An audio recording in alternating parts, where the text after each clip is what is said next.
Bonjour et bienvenue dans cette nouvelle vidéo jeux de société à deux.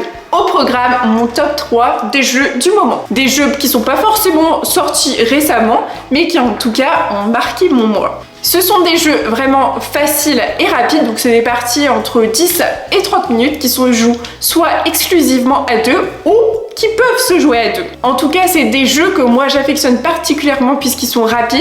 Ils peuvent se jouer avant l'apéro, après l'apéro, le matin au petit déjeuner avec un petit café à la main. En toutes circonstances, ça permet de partager un moment sympa à deux.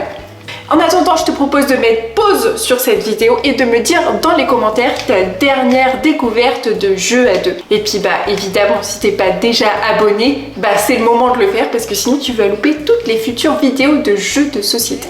Soit 10 pour te la présenter rapidement, c'est une chaîne où je regroupe toutes mes passions, à savoir les jeux de société, les recettes de cuisine, et aussi les livres. Et ça, je les partage avec mes proches ou parfois, comme ici, dans des vidéos solo. On se retrouve aujourd'hui dans un nouveau décor devant ma ludothèque qui est pour l'instant assez petite, mais qui, je suis sûre, au fil des vidéos, grandira jusqu'à acheter même une deuxième bibliothèque d'ici la fin d'année peut-être. On verra bien.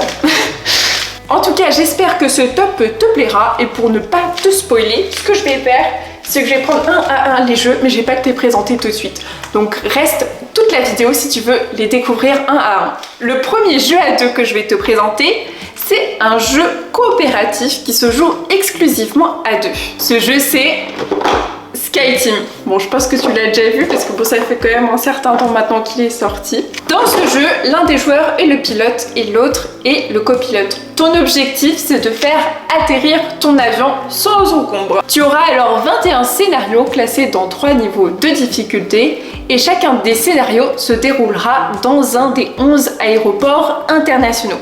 On est ici sur des parties de 20 minutes environ, donc c'est vraiment quand même beaucoup plus rapide qu'un Unlock ou d'autres escape games et on a autant de réflexion. Chaque tour de jeu commence par une étape d'échange entre les joueurs. On peut décider de la stratégie qu'on va mettre en place. On va lancer les dés.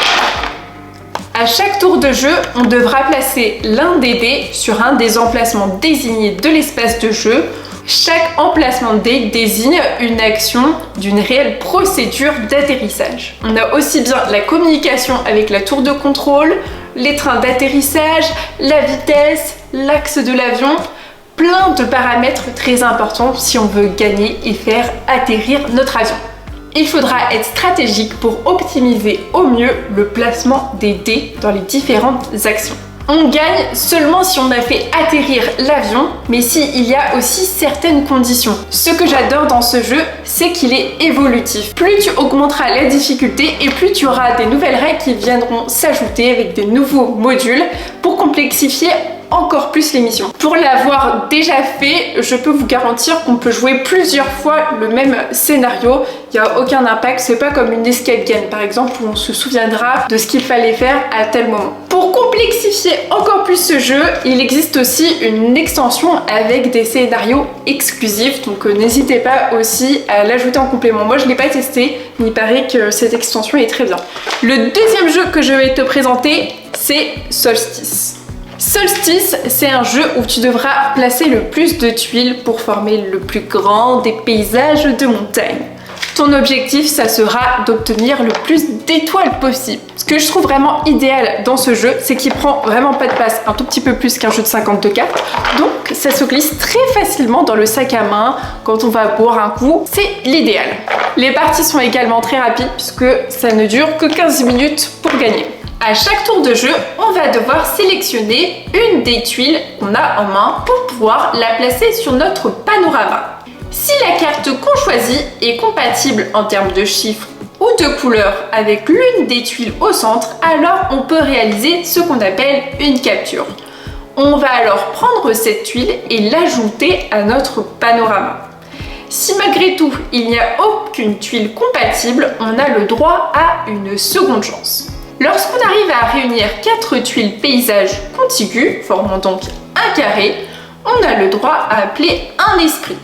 Cet esprit, c'est une sorte de bonus qui permet d'avoir des effets immédiats ou en fin de partie afin de gagner le plus d'étoiles possible. Plus notre paysage sera grand et plus on aura d'étoiles. Enfin, on pourra aussi avoir des étoiles si on arrive à allumer des feux en reliant la plus petite strate jusqu'à la plus grande strate du paysage. Les esprits peuvent également nous apporter des étoiles. Il existe aussi sur ce jeu une extension ainsi qu'un tapis de jeu avec des nouvelles tuiles et personnages.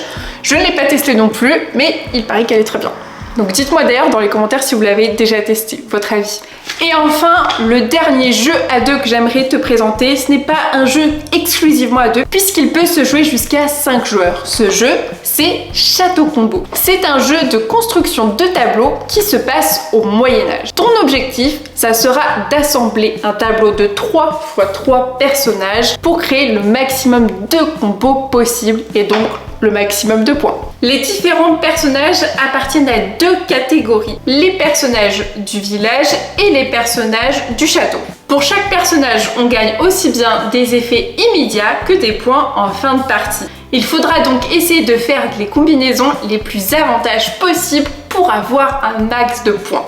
La partie s'organise autour de 9 tours de jeu. À chaque tour de jeu, on va donc choisir une des cartes, soit dans le village ou dans le château. Chaque emplacement de carte est stratégique puisqu'on peut créer des combos selon par exemple on place la carte sur la ligne 1, la ligne 2 ou la ligne 3. Ce que j'aime beaucoup avec ce jeu, c'est qu'il est stratégique, mais qu'on peut aussi embêter facilement son adversaire en lui volant les cartes qu'il espère désespérément.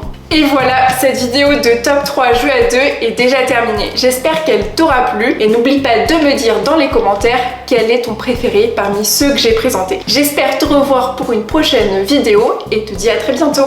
Allez, bisous bisous!